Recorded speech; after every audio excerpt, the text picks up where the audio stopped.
thank you so much for doing this interview with me, man, especially because of what we're going to talk about. Because you did a documentary on, I would say, one of my heroes growing up as a kid. Because back in the day, and still do, massive wrestling fan. I used to go to Maple Leaf Gardens when I went. I used to watch Piper, Flair, Wahoo McDaniel, Dewey Robertson, Mosca, the Love Brothers. Like, I used to watch all those guys, and I used to have a great time going every other Sunday.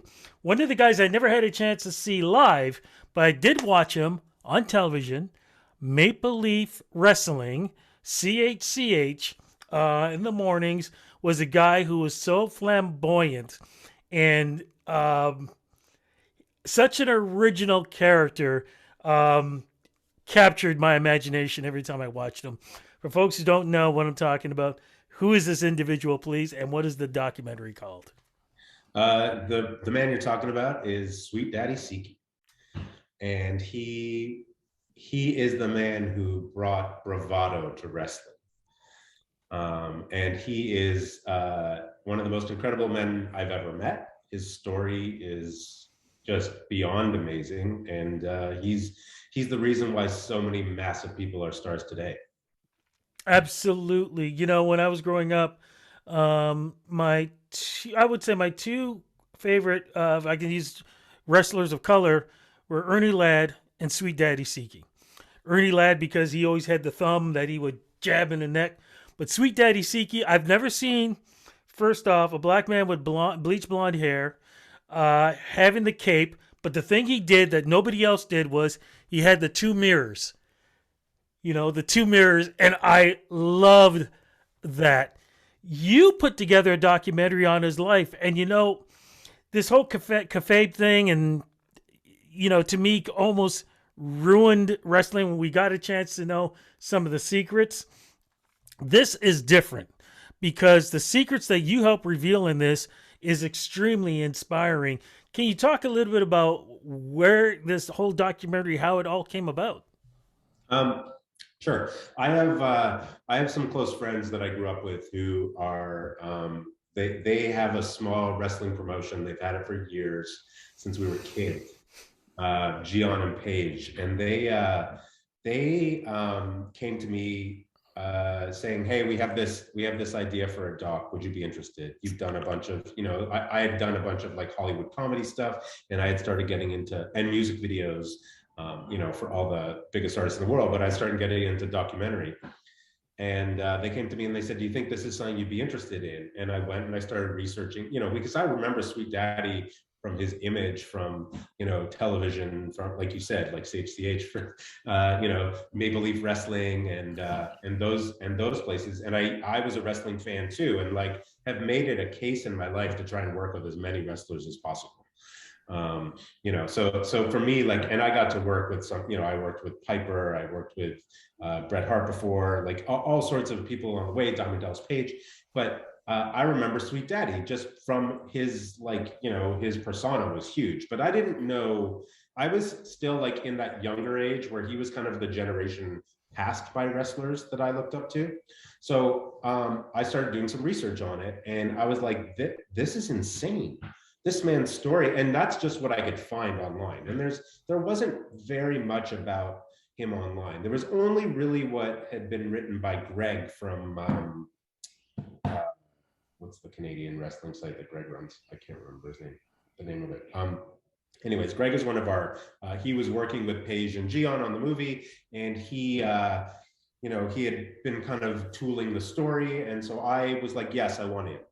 So we got together and we started shooting, and I got to go and meet Sweet Daddy for the first time and really sit. Luckily I was able to sit with him, five, six, seven times in different interviews and kind of get the story out. He's an older man. He's got like this career that's still literally up until COVID was still going. Like in with what he was doing, and I got to really sit down and learn a lot of the deep, intimate details about his life. and bring it to the screen. And that is such a privilege to be able to take someone's life story and do it justice. Yeah, Um, and it's funny because I don't want to give a lot away, but because I want people to watch this as I watched it too. But some of the things that he went through growing up is heartbreaking. To the fact that he would become such an international star and such an influence on so many other wrestlers, like Bret Hart and so many others, is incredible when you heard about these stories and survival. And that's really the words I have to say. I mean, what was it like to put to get that together, and how did you even get the footage of the pictures and some of the old films that you got? so, I mean, obviously, on a film, you have a research department, and I do a lot of research myself. We were just combing everything we could. Then you find out, like, oh, this guy might have a piece of old footage in his storage room, and you're trying to get that. The footage is easier to come by than you think. The story isn't as easy to come by because you mentioned kayfabe. Siki didn't talk about a lot of these stories with people because he kept a lot of it to himself. He also he's such a proud man and such a self-made individual who had no help from the get-go. Um, and almost like a Forrest Gump type character who's Yeah. always in the right place at the right time. And that's what inspired me about his life. And then when I started digging into it with him to find out that this man was literally, born a slave. Yes. We don't, when we constantly have this argument now in our brains, like, oh, that's so long ago. This is not long ago. Like when you think about that, this was like in our parents' lifetime. They saw this, right? And to me, I was like, wow, like imagine being someone, like in Siki's days, they called it a sharecropper, but sharecropping was just another name for slavery. It was the exact same thing. It was like, okay, we're gonna give you a piece of the crop that you're gonna farm. You'll make money off of it after expenses, but basically you would, it's like making movies now. The movie studio would keep producing expenses and you would never get paid. So you were basically doing the work as a slave because you couldn't go elsewhere, and they gave you a place to live, and then they would charge you for that. This is a terrible time in our history, in the history of North America. And here's Siki born, in a racist place, I believe Texas, somewhere in Texas, and has to grow up through this, seeing his father was not a great dad, basically, partially in lots of ways responsible for Siki's mom's death.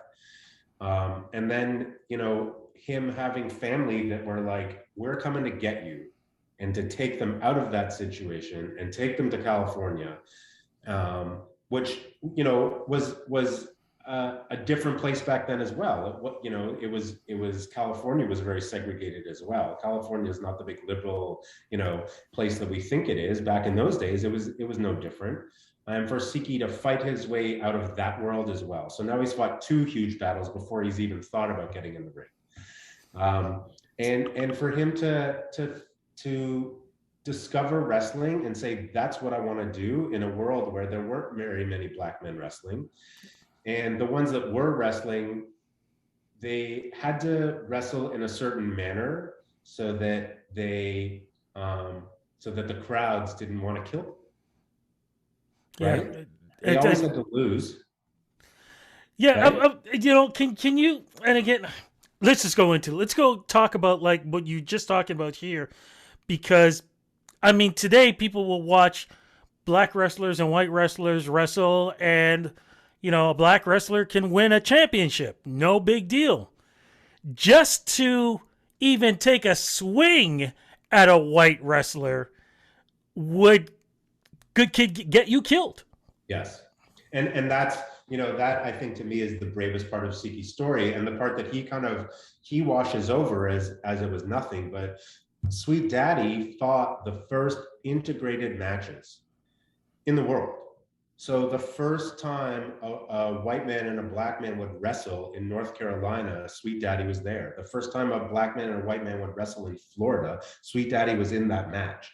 So these are things that, you know, we look at it now as like, oh, it's two guys wrestling. But back then it wasn't allowed. It couldn't happen. How could that be? How could you allow, you know, that black man to put his hands on that white man in front of this audience of white folks? Right?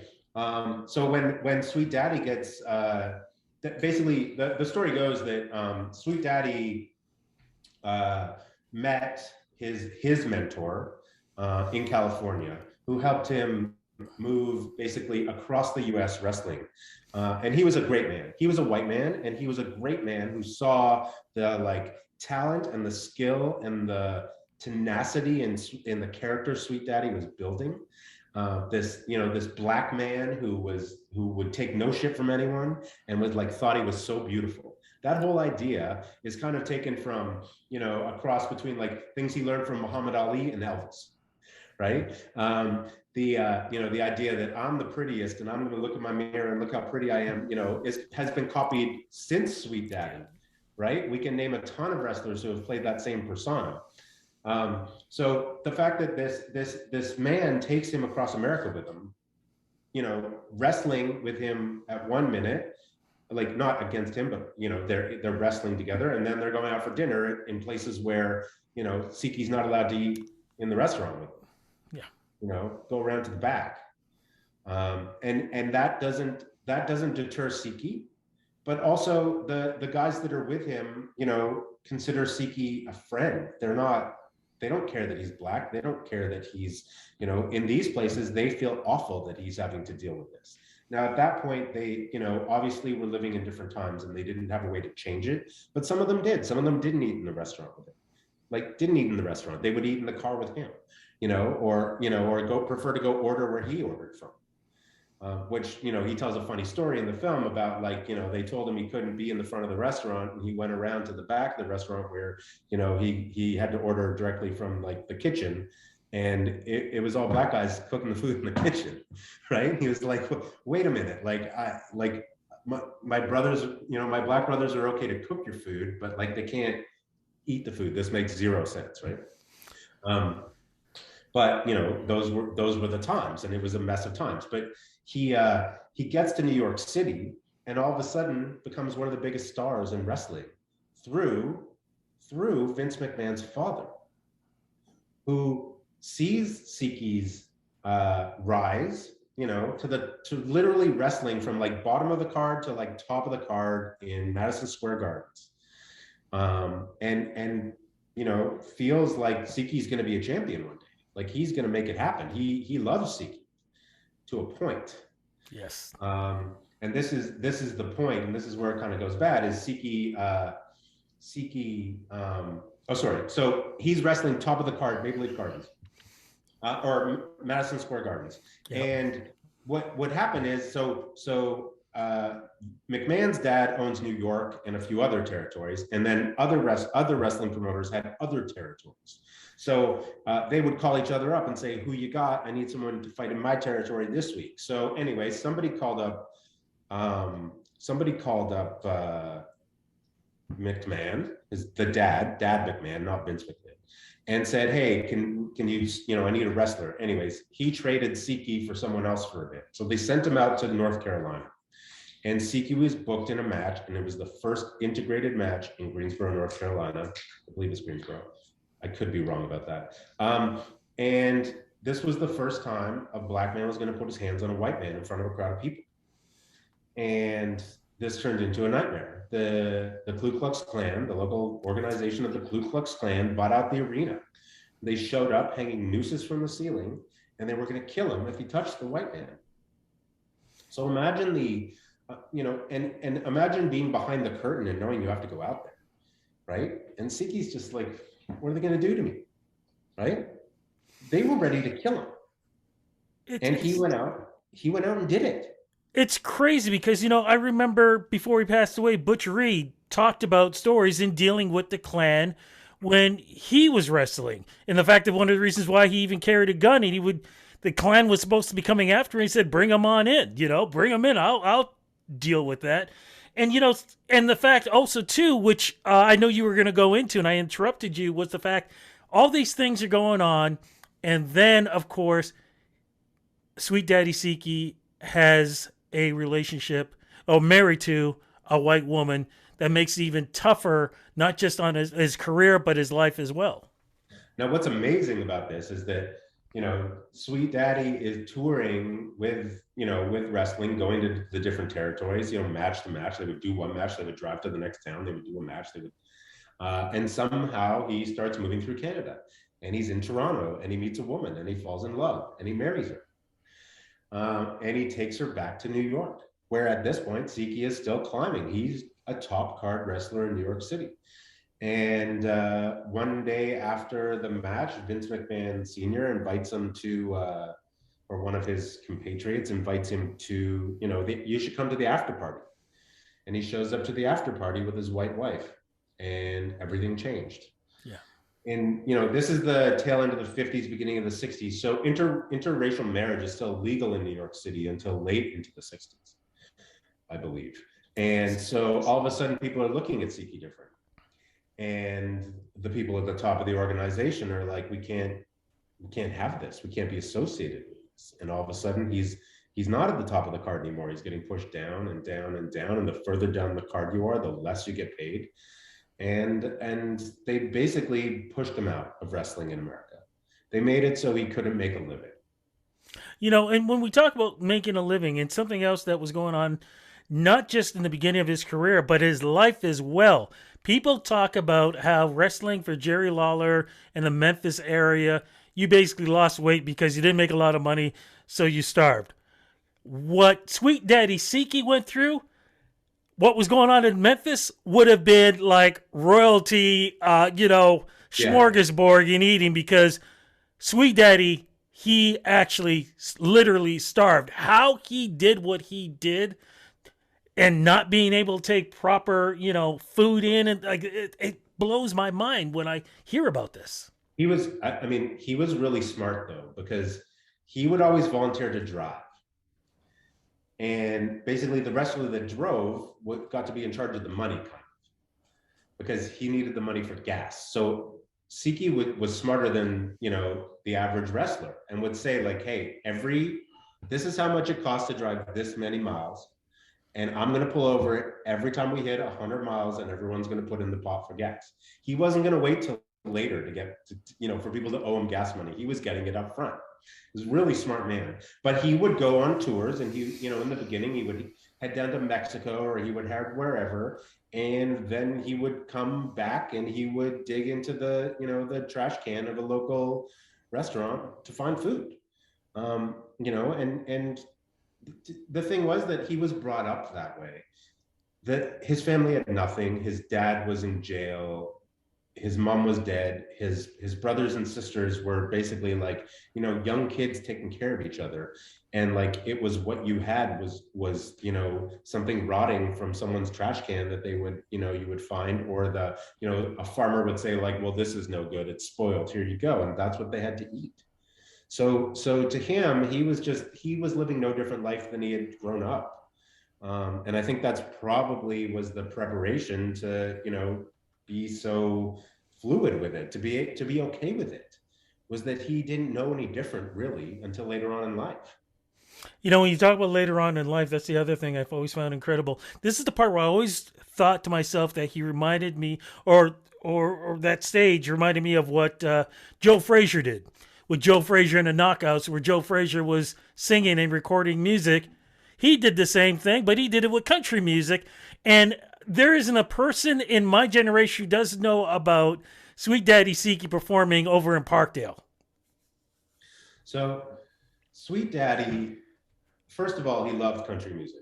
And there's obvious reasons why, how does a black man love country music? Well, first thing, he loved Charlie Pride. Charlie Pride was his, that was the voice of an angel to him. But also, that stems back to very early times, where that's the, especially with people that were working fields, that were, sharecroppers, or, back to slavery, the music they were hearing wasn't necessarily their own music.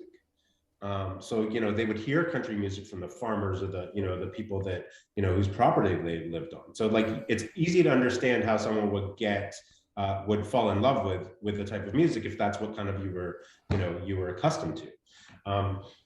The But he would go on to, decide that he wanted to be a country artist. And this is well into his wrestling career. Yeah. He decided, I can sing. I want to be a country artist just like Charlie Pride.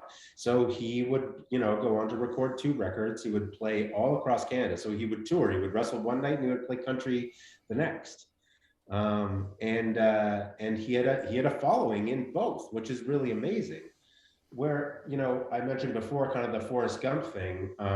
One of the things that we don't really get too far into the movie, but, he met a guy in a bar and he was like blown away by his act. And he was like, if you ever come to Toronto, like, you call me up because I'm going to get you on stage at the Horseshoe, because SIKI's band was like a staple at the Horseshoe back in the day. They were like one of the house bands. Wow. Or they would play there. He knew the owner, one of those things. And all of a sudden he gets a call. Hey, I'm in town. So he calls up the owner of the Horseshoe and he goes, you gotta come meet this guy. I gotta introduce him to him. That guy was Stomping Tom Connor. And Stomping Tom Connor went on to, I think, be the house band at the Horseshoe for a while. So like literally SIKI starts Stomping Tom Connor's career by getting him that gig in Toronto. There is mention about that in the film, and I love that too, because it talks about the guy was stomping all the time. That's the other incredible thing about this documentary, because you talk about Charlie Bride. He's in this documentary. You get a lot of people on this. How did you coordinate all this? And also, of course, Bret the Hitman Hart is also in this too.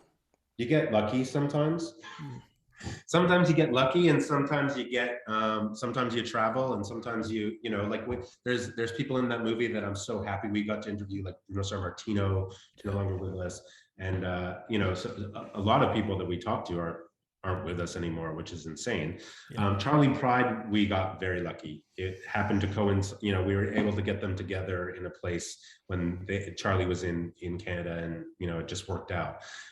There were a lot of interviews that didn't end up in the movie as well, right? Like you shoot for the stars, and then you start to tell your story, and you figure out where the pieces fall, and who doesn't fall within those pieces ends up on the cutting room floor. But we interviewed so many more people. I think the best story that I can tell that really symbolizes who Sweet Daddy is he was training a young wrestler in Calgary. And this is by the name of Rocky Johnson, and his brother, Ricky. And Rocky had been, out in Calgary at Stampede Wrestling for a while, and SIKI was kind of his mentor and was training him, but he really wasn't getting a push, and he wasn't making any money. And Rocky came to him and said, I can't do this anymore.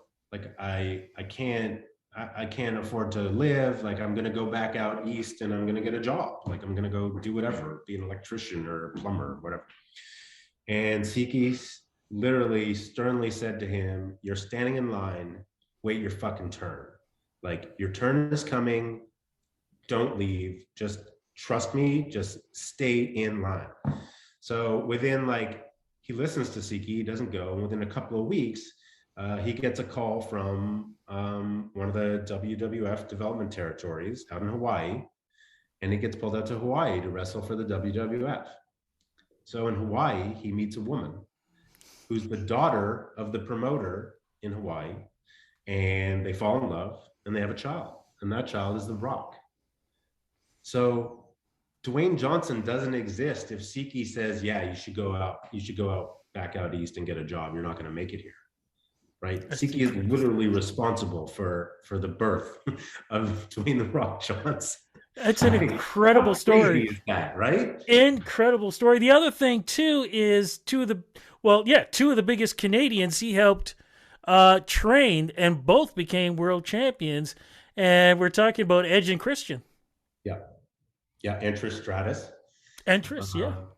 So he had a hand, later on in life, as he couldn't, as he wasn't as hot on the circuit anymore, he had a chance to build other wrestling careers, and he trained them right here in Liberty Village, where I'm trying to remember the name of the boxing club that used to be there. It's now Sully's.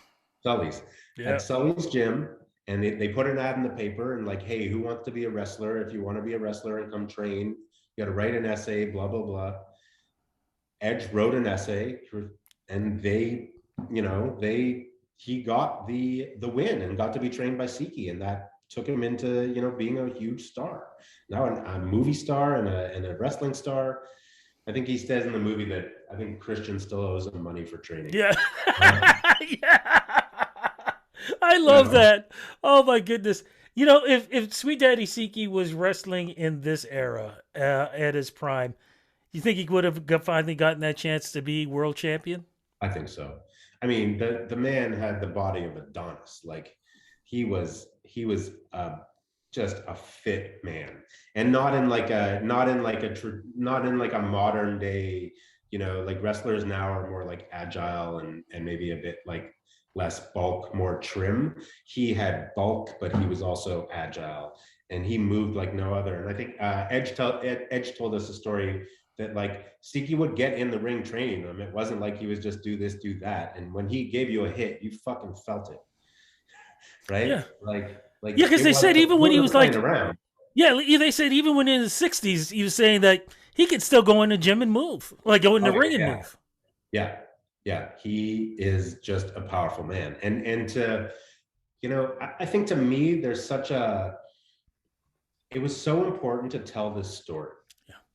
right? It was so important. It was important to me for many reasons. One, I'm, you know, a huge wrestling fan. B, I'm Canadian, and this man made a name for himself in Canada after being pushed out of the US, came here against all adversity and became a massive star. He was the biggest star in the city. Yeah.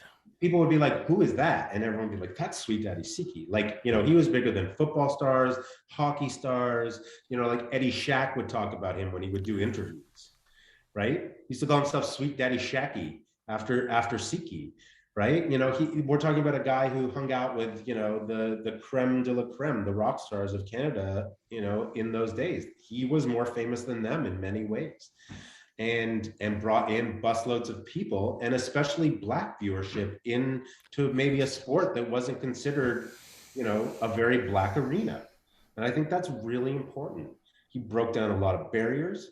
You know, I make reference to him being in the film, to him being the, you know, the Jackie Robinson of wrestling, but it's true. Without Siki doing all the firsts, there's no seconds, right? And to me, I was just like, this is the story. Like that, we can't brush this stuff over. We can't brush his past over, because it would have been very easy to just talk about wrestling, country music, go home. Yeah. It's the origin story. It's the humble beginnings of someone who literally had the worst life, or could have looked at life as I had the worst life, but he didn't. He looked at it that every day was a blessing. Up until he lost his wife, who, you know, who died, you know, too young. He was, you know, just this incredible man. And I don't think he ever, you know, shed a tear or was unhappy a day in his life until that day. That's really the day that kind of like, you know, the day that Siki cried for the first time, is how I would look at it. Because he just looked at life, he looks at life in such a positive way. You know, nothing could get this guy down. You know, and now obviously it's like being able to relive those stories and tell stories about his wife, and, you know, obviously his kids and stuff, and his grandkids. You know, he loves that. But, you know, he was just the disposition to fight through all the bullshit, all the nonsense, all the terrible things that could have literally crushed anybody else. He made it through, and he made it through with a smile on his face. He told me he walked out of an arena in Florida where they had like hung a noose in the tree, and the KKK were all standing there yelling at him, and he was laughing at them, going, "What's wrong with you crazy people?" You know, like that would have been, I would be terrified in his position. I wouldn't have walked out of the ring. I would have made sure, like, he had been left behind. He was the only one around. You know, walking out of he took too long in the dressing room and everyone had left. And he just laughs, he laughed it off. And getting, you know, having to deal with, you know, what happened in New York City and being pushed out of, you know, the the highlight of your career, what should have been the highlight of your career, and then building back up in a new place and taking it even higher than you were before. I think that just shows what a man he was and how incredible a man he is. Absolutely, and just to add in there too, in the film you will see and hear from Bruno Sammartino because he did wrestle with him too. So that tells you where he was. If you're talking about wrestling with Bruno Sammartino, Yeah. that tells you the level that you are in that era and Yeah, in that and time. and before that, obviously, the Nature Boy, Buddy Rogers, who's Yes, his mentor, who takes him out of California and across to New York, and those two, the relationship between those two, I think is a really interesting dynamic. it is. You It know, is because Buddy, and sorry, I was going to say, and the reason why I'm going to say that, I'll let you finish, is because I've heard so many different stories about Buddy Rogers. I've heard some good, but more bad. Watching this documentary changed my mind completely about Buddy Rogers. The fact that he would do the things he did for Sweet Daddy Siki. because when you left the ring in those days, you lived your persona. You couldn't be seen being, Edge couldn't turn to, nice guy on the street back then. Now Edge can leave the arena, be a nice guy on the street, or Dwayne, when The Rock was wrestling, or, even Stone Cold, you catch Stone Cold out back, he might give you like a, throw some ring bravado around, but he's going to sign your autograph, give you a smile and take a picture, right? Back in those days, Buddy wouldn't take a picture with you. He would tell you to fuck off. They had to live that persona outside of the ring because kayfabe hadn't been quashed. They didn't know, they couldn't let anyone in. It was a secret society, and it still is in a lot of ways. There's still a lot of secrets in wrestling that nobody knows, and I think that's amazing. We need to keep it that way. Where can we see the film now? The film right now is on CBC Docs, and it's also on Amazon Prime in the USA. I don't know if it's on Amazon Prime in Canada still, but it was for a bit. But it might be. But definitely CBC Docs in Canada has it. Fantastic, my friend. Thank you so much And for I this haven't interview. given away half of his life. No, no, no, because you Like, have to like see it. you You have have to to see it. because you're gonna go, what are you talking about? It Yeah. really is Forrest Gump. Like that whole end section of Forrest Gump where he's like, oh, he invests in Apple and he does this and the shrimp. That's Siki's life. He's in the right place at the right time to make all the right moves and just be a great human. So You know what? I'm so happy that I had a chance to meet and interview Sweet Daddy Siki years ago, and it was funny because when I interviewed him was when Toronto was being introduced to Rocky Maivia, who of course would end up being The Rock. And the thing I remember most was everybody was ignoring The Rock, and they were dealing with other things that were going on. And I had a chance the one time to interview him too, so that was a special day for me, interviewing Sweet Daddy Siki and interviewing The Rock on that same day. that's And amazing. yeah, it was an amazing day. This is an amazing film. Thank you so much for putting this Thank together. you. The best story, sorry, one last story. Yeah, Sweet yeah. Daddy told me he gets on a plane and who sits down beside him but Muhammad Ali. And Siki is exhausted. All he wants to do is sleep. He's on his way to a match in Florida. And Muhammad Ali talks his ear off the entire flight. He's such a big fan of Siki's. And he starts telling him Ali. basically that he was taking some of he wanted to be like the wrestlers. He wanted to be like Siki. Like with the bravado, and I'm, the whole, like, I'm the prettiest man alive. Like, it's crazy. Like, how does that happen? You know what? It was meant to be. Definitely meant to be, just Exactly. like this film. Again, thank you so much for this. Thank you.